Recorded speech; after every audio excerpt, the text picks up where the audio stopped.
Siapa yang gagal mendapatkan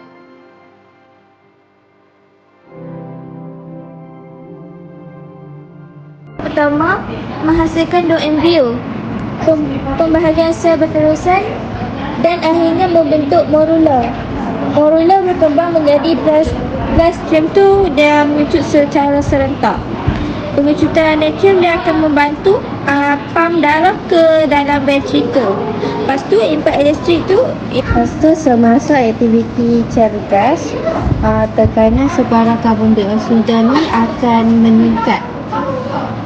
Jadi apabila tekanan sebarang Kerosakan pada bahagian P terjadi apabila berlakunya kecederaan seperti kejatuhan, penggunaan kekerasan yang pantas ataupun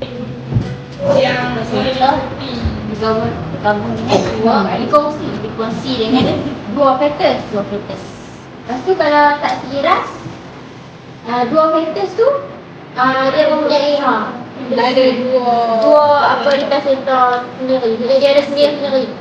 Tapi saya tu tak betul.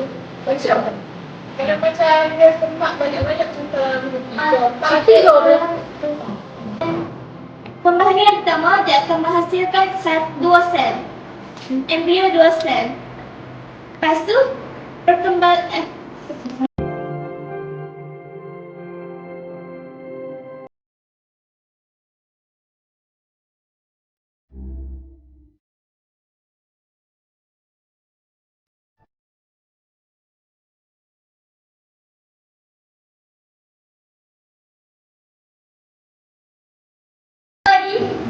Bayo.